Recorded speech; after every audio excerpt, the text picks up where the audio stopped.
Leonard Calvert, governor of Maryland, was dying. And so he summoned Brent, his trusted advisor and the most effective lawyer in the colony, and he said, "I am naming you executor of my estate."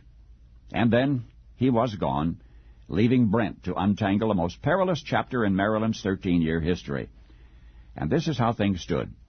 The last 2 years of Governor Calvert's administration he'd spent putting down the Ingalls Rebellion, a Protestant revolt against the colony's Roman Catholic government. Restoring order had required the services of mercenary soldiers from Virginia.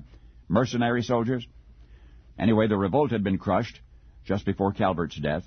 The Catholics controlled Maryland once more, but the mercenaries now had to be paid for their services.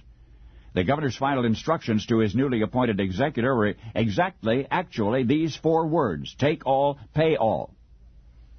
Lawyer Brent knew what that meant. Drain Calvert's estate, his personal estate if necessary, but pay the soldiers what was due them. Indeed, a mutiny now would undo everything. But Brent's task would prove more difficult than he had at first imagined, for when the books were opened, it became clear that the former governor's estate didn't even begin to cover the mercenaries' demands.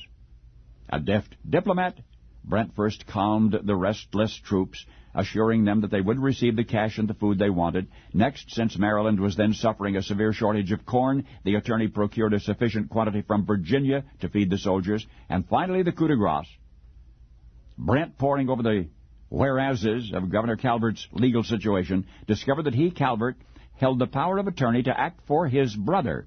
His brother happened to be Lord Baltimore himself, the proprietor of the colony of Maryland.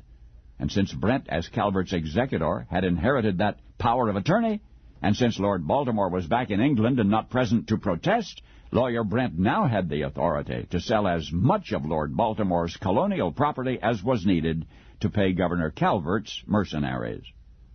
That accomplished, the soldiers dispersed, and peace returned to Maryland.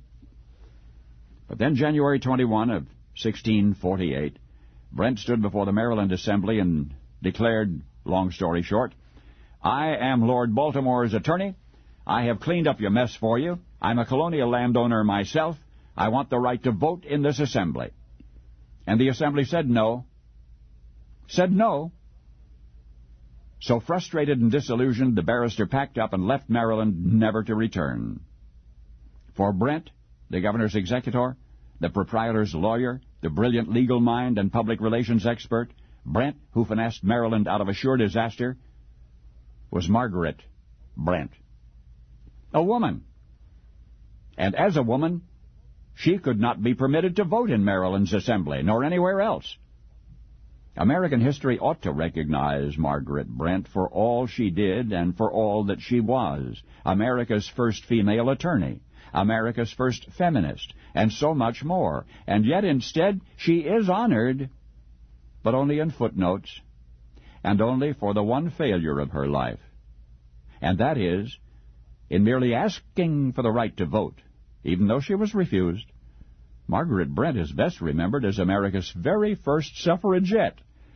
But now you know the rest of the story.